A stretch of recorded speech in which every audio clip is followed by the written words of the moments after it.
Hello. This is Jacob Torero with Yellow Black Sheep.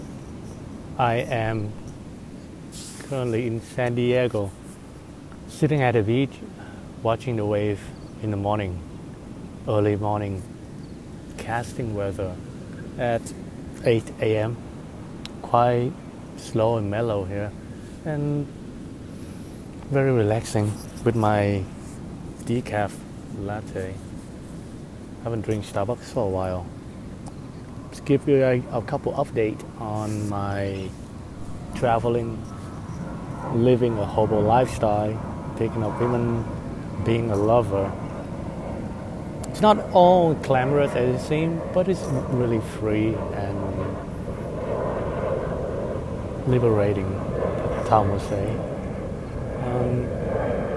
The first update is gaming in LA is not as easy as you thought. Not easy at all. I thought compared to Seattle, Portland, LA, it's going to be much better. Yet it's not as good as I thought that we're going to get laid left and right. No, it doesn't happen like that. But the thing is I haven't been here long enough to know, and gaming that extensive to know, to compare the results. But so far, as what I've seen, is in LA, that especially in Venice and Santa Monica, closest to the beach, where a lot of tourists, the really good place, 3rd Street, really good place to game. But the two types of girls that you see there, the first one is local, and they are quite snobby, because they are paying $5,000 to $8,000 for a one-bedroom apartment. So a little bit hard to talk to, quite snobby. Of course I tried.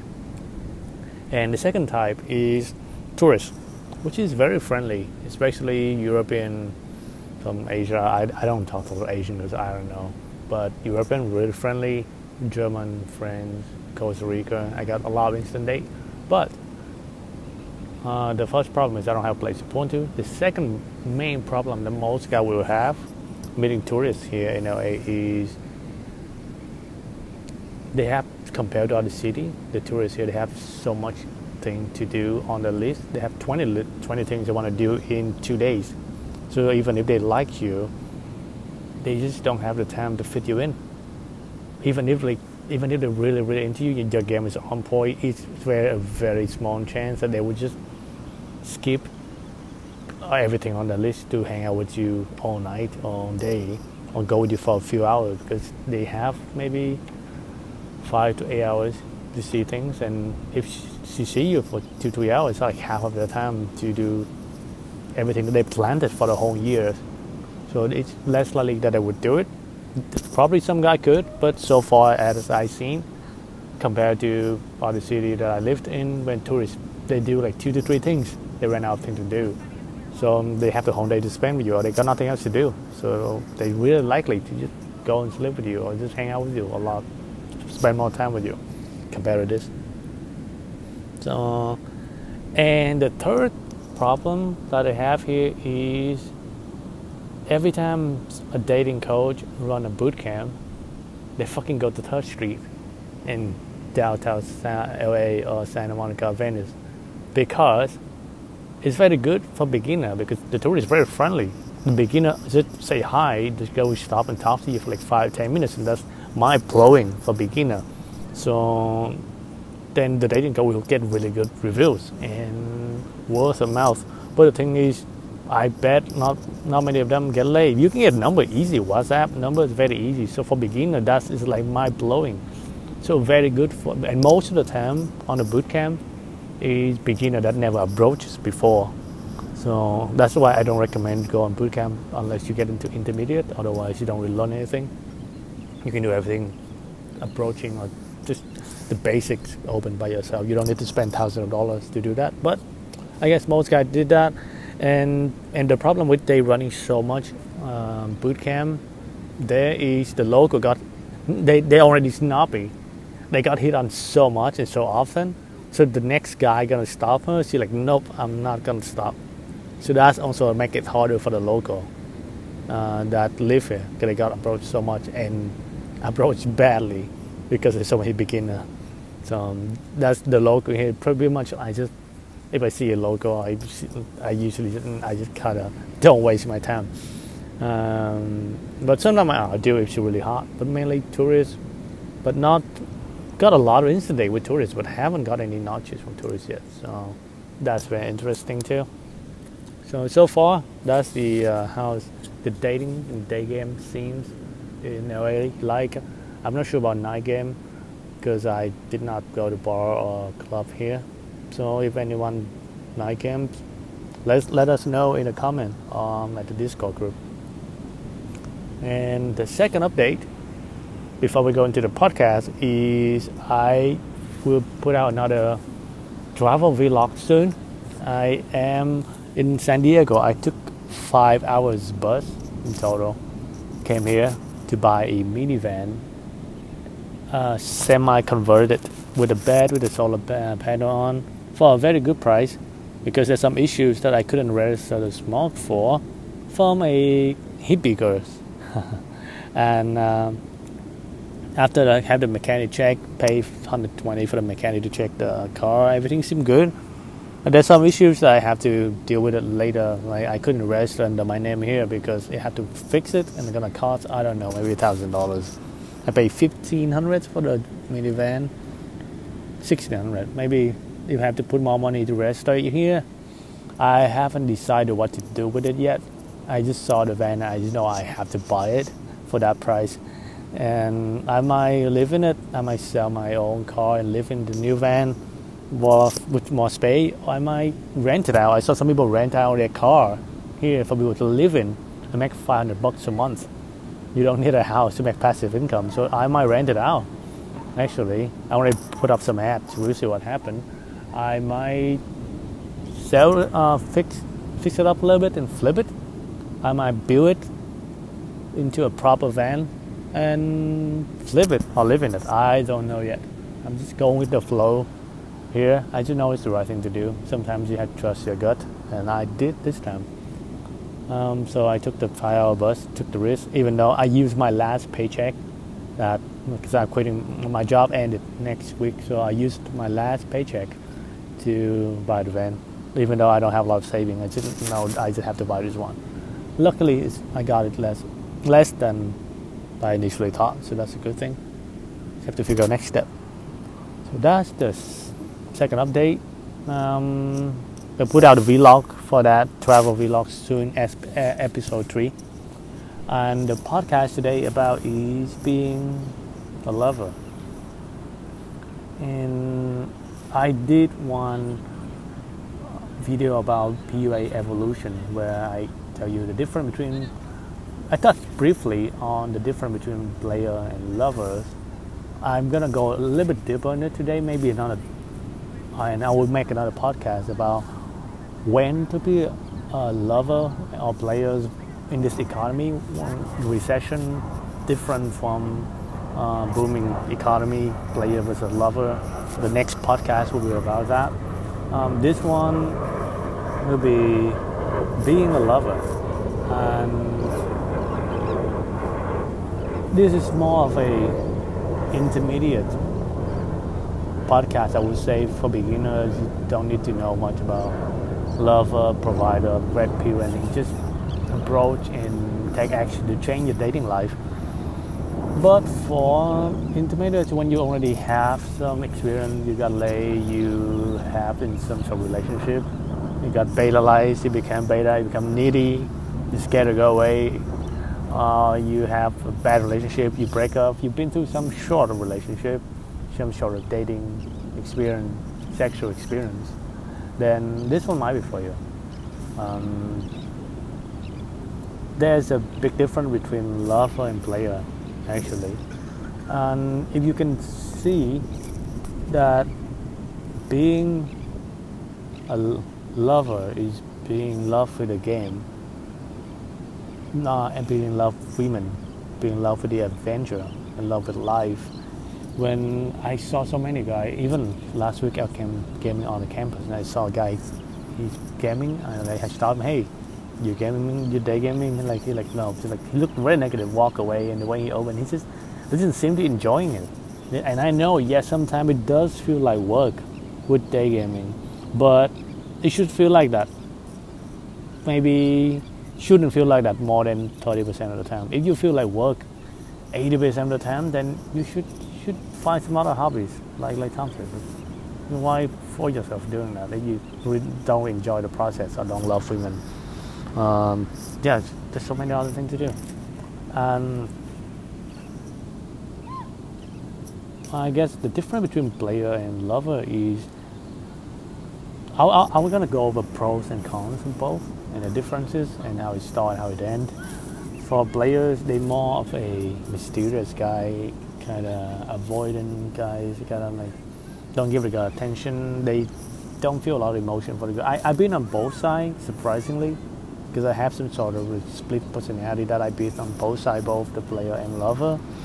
And the lowest level of the player is just they kind of really don't feel much.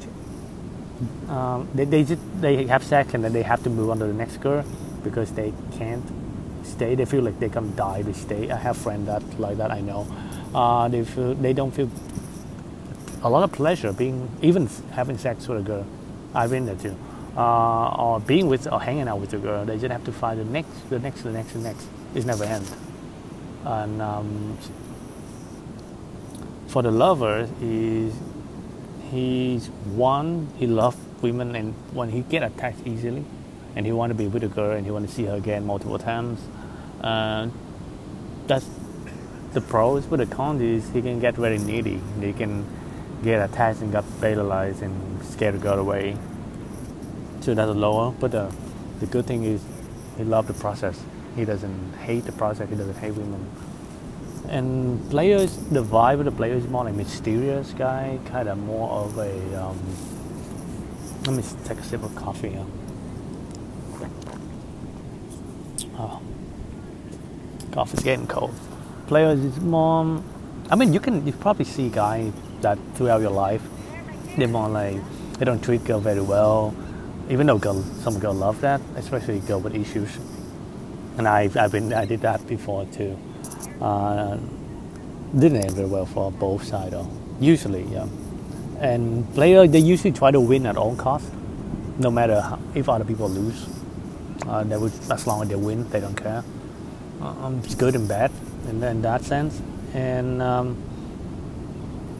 they kind of play with the girl emotion. They know how to do it, either consciously or subconsciously. They do it, and they're very good at it.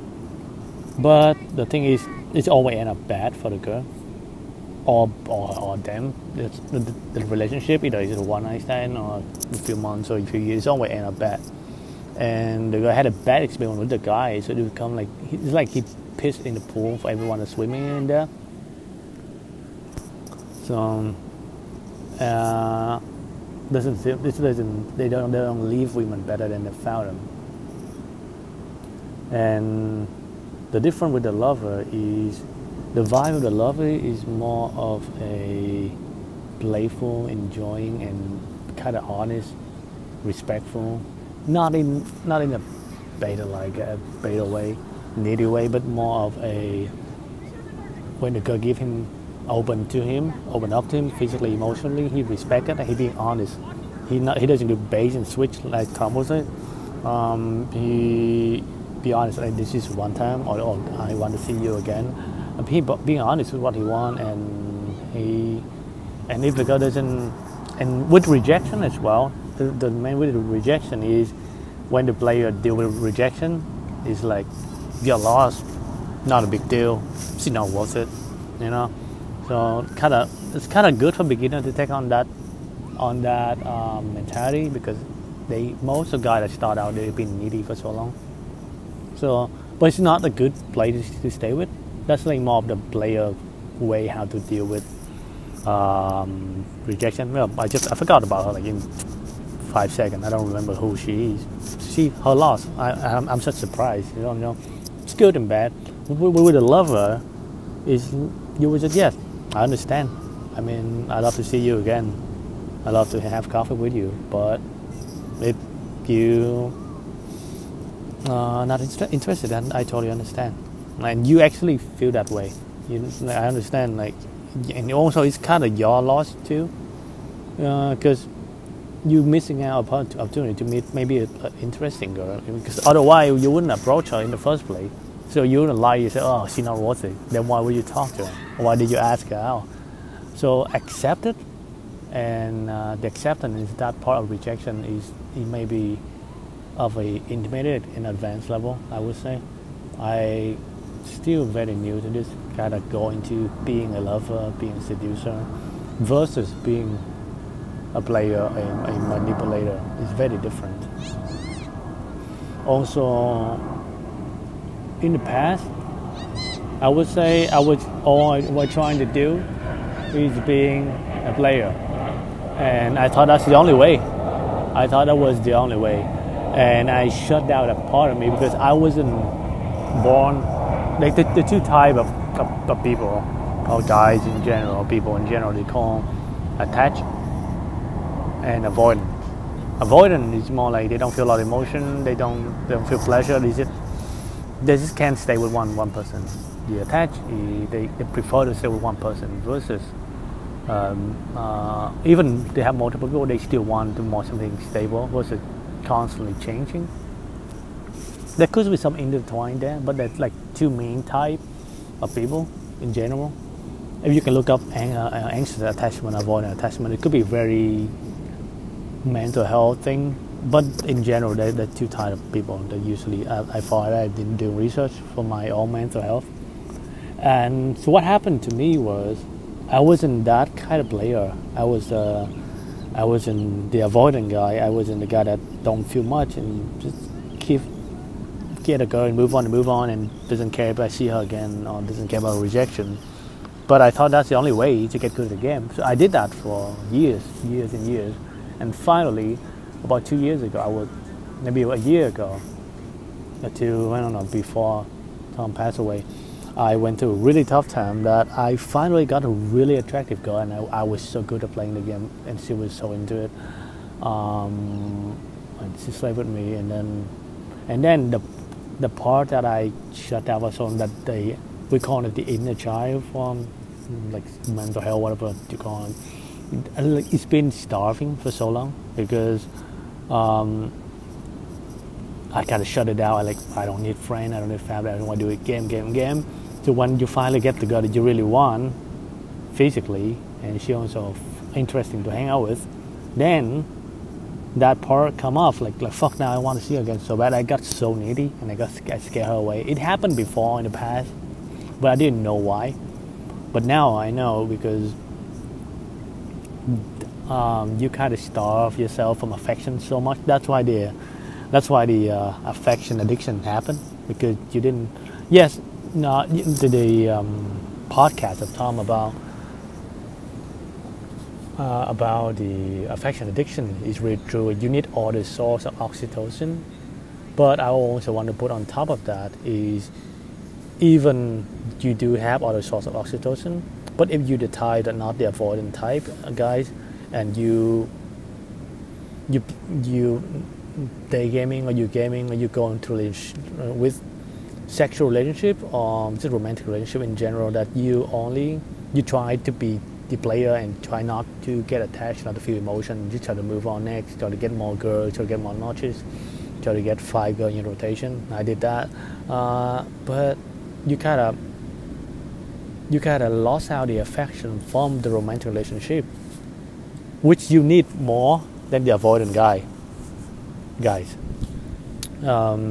So when you've been through that for so long, when you starve for so long, and when you find somebody you really like, oh shit, like that part come up so bad that like you can't even pretend to be a player anymore. You get so needy. You just switch from one end to the other. Maybe this is just me, this is my mental health thing, but I figured it's not, because I know there's a lot of guys that they're really good at gaming, but then you sort of disappear, and then you see them again. Hey, what happened? Oh, I slept with this girl, and then I got so needy, I scared her away, and then I feel really depressed, and I don't want to do anything. I don't want to game for a few months. Or another one is, I made this girl really like, and then she's not really the most girl that I most attractive or the most interesting girl, but we get along, and then they've been in a relationship for a few years, and he become really beta, and this is very common. Yes, we know about betalization, how evolution girl try to cut up your balls and stuff, but the thing is, you can't. Yes, it is true. Girl gonna try to make the alpha guy to stay. That's how they do it subconsciously, sometimes consciously. Just evolution. You can't blame evolution. That's why being a lover versus a player, they hate that. Lover, they just accept it. It's much harder to being a lover, I say. But also, you can't blame the girl 100%, because if you don't want to be a beta, she's not gonna be able to do it. She's not be able to cut up your bones and betalize you and make you stay home like a stay-at-home dad. She can't. So even though, yes, she's gonna try, and she's gonna, I would say 30% or 50%, that's like the guy also kind of want it. That's why she be able to just make you a beta guy, and then make you stay at home, and then later she lost interest in you and cheat on you with an alpha male guy. That's you. Everybody already know that. This is red pill basic.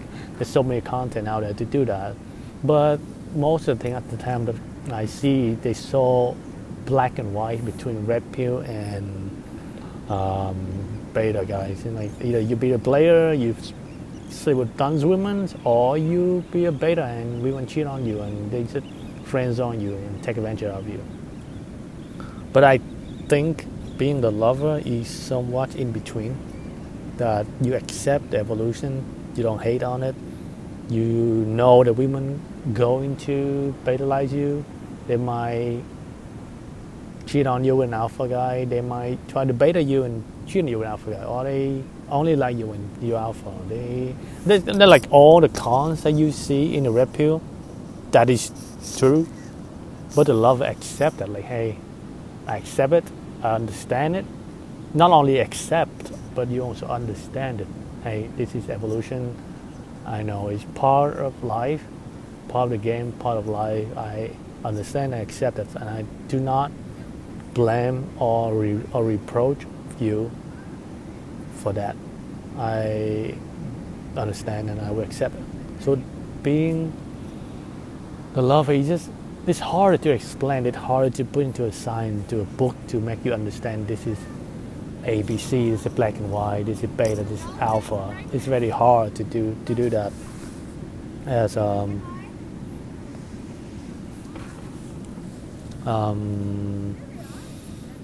yes, it's a lot harder to do that, and I've been on both. So, also touching that note, there was a period that I was a really successful lover. It's really painful. So right after the period that I was a player and it doesn't work out, I got so needy, I got so hurtful after she left. I even had to went to therapy. No, not yet, not after that one. But so that part come out, the part that's starving for affection, like on the inner child, I just come out. There's no way to pretend that I am the player guy, that I'm the avoidant guy. But it's very painful. But the thing is, I should have stopped doing pickup during that period, but I couldn't. I was like, fuck it, no, I'm gonna do it. I will prove to you that if I can get used to the rejection, I can get used to this abandonment issue, I can get used to this player things. I will not let my inner child take over. I will not let the affection addiction affect my game. And I didn't know better. That's all I know is about games. So because there's a hammer, everything is a nail, so I just fucking go out. But this time is very different. It's very painful in a way that when I say hi to a girl, that affection, that wound, that the issue I have in the past come out at the same time with the persona of the player that I put on at the same time. So I'm not needy, I'm interesting, I'm high value, but also I'm vulnerable, which is hard to do.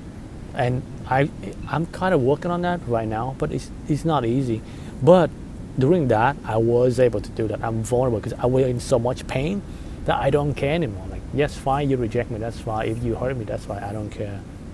And that I don't care is different from the I don't care, like I don't care about rejection. That doesn't affect me. You say no, don't matter. The next girl, I meet another girl in 5 minutes. I don't care if you reject me. But that I don't care was really different than this one. Because this I don't care was, I have so much pain. I put myself out there. You take it, you leave it. But I'm in so much pain. Like even if you put one more, like that's fine. I'm vulnerable. I'm in the bottom. Nothing can get worse now. And that combined with the high value behavior it's like a perfect combination of being a lover. That you're high value, you don't need her, but you do want her. You can't lie that you don't want her. Yes, you do want her, but you don't need her. And that time I was so successful, even though it was so painful. I call it a painful pickup period, and it was so hard. But that was the most successful period. I met a girl at Target. We went to get coffee, and she was like, "Yes, I'm only here for a week. I want to see my family. I don't have a flings. I get attached easily. You can't come back to the hotel with me." When we kissed at the park, and she was like, I'm like, "Yeah, that's fine. I understand." And I wasn't even try anything else. I'm like, "Okay, that's fine. I understand." But I still keep the flirting vibe. Not even flirting plus it's very intimate. I don't know how to explain it. It's hard to be in there. It's like an advanced level that I actually ran into with all my mental issues, all my painful shit happened. And she eventually pulled me. She was like, "Yes, okay, can you walk me to my hotel?" Okay, I'll walk you to the hotel. She's like, "Oh, you wanna get a drink? There's a bar near my hotel." Do like, and then when we walked there, she's like, "Oh, you want to come up for a wine?" Like, dude, she pulled me. Like, usually I'm the one who have to do it. I'm the one who have to. Hey, let's get the drink at the bar near my place. Let's go to my rooftop. Let's go to my room. Usually I'm the one doing it, but this time she was the one who was doing it.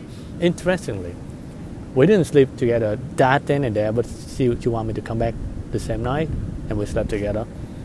And that's very interesting. Being the lover was a player, but also the sex feel much better, feel much more pleasure compared to the one. And I would say she maybe was a 6.5, but the one I was a player and I got with playing the game so well. She was 7.5, maybe 8.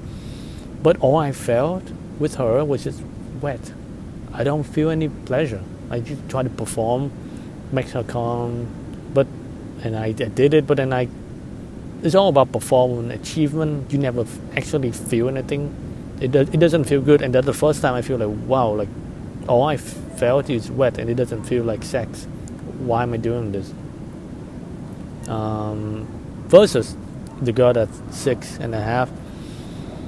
She was really, really great, and even she could be even as low as 6. I don't know. I haven't seen her. That's a few years back, but maybe she's 6. But then it feels so much better. I don't know why, but maybe because that time I allow myself to feel something, to be vulnerable to the world, to the universe, to the game, and I feel much better. And also the girl can sense it. That's why she wanted me to come back with her, even though I wasn't even trying.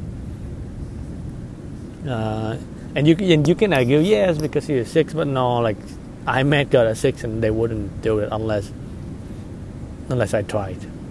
And the second girl, right after, like a week later, I met a really hot Russian girl, and oh my gosh, she was really hot. And she even came back to visit me a few months later. That I think I spoke about her on the podcast. But she said she would not kiss a guy until the third date. And that's like a hard rule she would never break. And yes, after she had a drink on the rooftop, she's coming back to my place, and we were kissing. We were on a bed playing, fooling around. Her shirt was off. We didn't have sex, but then she she never done that ever in her life for 24 years. And that period feel very natural. It was very painful. I remember it's still painful because I never integrated that two part. I tried to separate them out.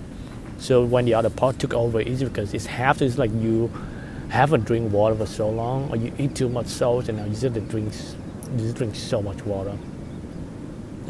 It's not a good feeling, but it was a complete model of being a lover, I guess.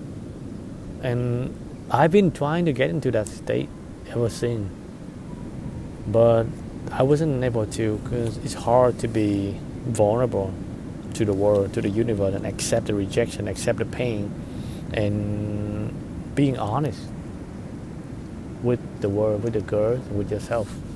As Bruce Lee says, being honest with yourself, not lying to yourself is very hard to do versus being phony, put on an act. This is a very easy thing to do.